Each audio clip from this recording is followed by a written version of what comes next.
ಕೇಂದ್ರ ಸರ್ಕಾರದ ಮಹತ್ವಾಕಾಂಕ್ಷಿ ಯೋಜನೆಗಳಲ್ಲಿ ಒಂದಾದ ಪ್ರಧಾನಮಂತ್ರಿ ವಿಕಸಿತ ಭಾರತ ರೋಜ್ಗಾರ್ ಯೋಜನೆ ಹಾಗೂ ಕಾರ್ಮಿಕರ ಭವಿಷ್ಯ ನಿಧಿ ವ್ಯಾಪ್ತಿಯಿಂದ ಹೊರಗುಳಿದ ಕಾರ್ಮಿಕರನ್ನು ನೋಂದಾಯಿಸುವ ವಿಶೇಷ ಅಭಿಯಾನ ಕುರಿತು ಕಲಬುರಗಿಯಲ್ಲಿ ನಿನ್ನೆ ಕಾರ್ಯಾಗಾರ ನಡೆಯಿತು.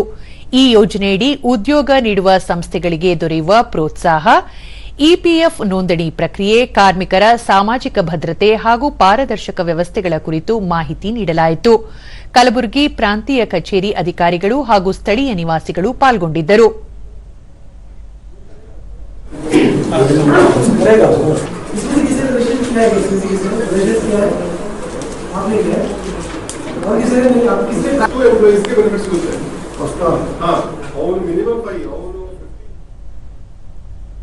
ದೂರದರ್ಶನದೊಂದಿಗೆ ಸ್ಥಳೀಯರಾದ ಶರಣಪ್ಪ ರಾಜಪೂರ ಕಾರ್ಯಾಗಾರದಲ್ಲಿ ಪ್ರಧಾನಮಂತ್ರಿ ವಿಕಸಿತ ಭಾರತ ರೋಜ್ಗಾರ್ ಯೋಜನೆಯಡಿ ಉದ್ಯೋಗಿಗಳಿಗೆ ಇರುವ ಅನುಕೂಲಗಳ ಬಗ್ಗೆ ಕುರಿತು ಮಾಹಿತಿ ನೀಡಿದರು.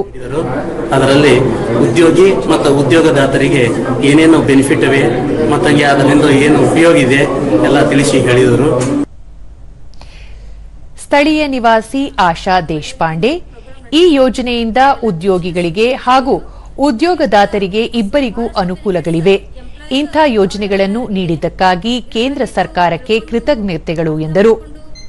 ಅದರ ಸ್ಕೀಮ್ ಯೋಜನೆನ ನಾವು ಪಡ್ಕೊಂಡು ಎಲ್ಲರಿಗೊಂದು ಒಳ್ಳೆ ರೀತಿಯಲ್ಲಿ ಅನುಕೂಲ ಆಗ್ತದೆ. ಕಲಬುರಗಿ ಪ್ರಾಂತೀಯ ಲೆಕ್ಕಪತ್ರ ಅಧಿಕಾರಿ ಅರಸಲಾ ಮೊಹಮ್ಮದ್ ಕಿತ್ತೂರ, ಇಪಿಎಫ್ ಮೂಲಕ ಕೇಂದ್ರ ಸರ್ಕಾರ 2 ಯೋಜನೆಗಳನ್ನು ಜಾರಿಗೆ ತಂದಿದ್ದು, ಇವುಗಳ ಬಗ್ಗೆ ಅರಿವು ಮೂಡಿಸಲಾಗಿದೆ. ಎಲ್ಲರೂ ಈ ಯೋಜನೆಯ ಸದುಪಯೋಗ ಪಡಿಸಿಕೊಳ್ಳಬೇಕು ಎಂದು ಮನವಿ ಮಾಡಿದರು. ಮಿನಿಮಮ್ ಆಗಿ 2 ಎಂಪ್ಲಾಯೀಸ್ ನ ಸೇರಿಸಬೇಕು. ಇಫ್ ಅವರ ಹತ್ರ ಮೋರ್ ದನ್ 50 ಎಂಪ್ಲಾಯೀಸ್ ಇದ್ರೆ ಅವರು ಮಿನಿಮಮ್ 5 ಜನನ ಸೇರಿಸಬೇಕು.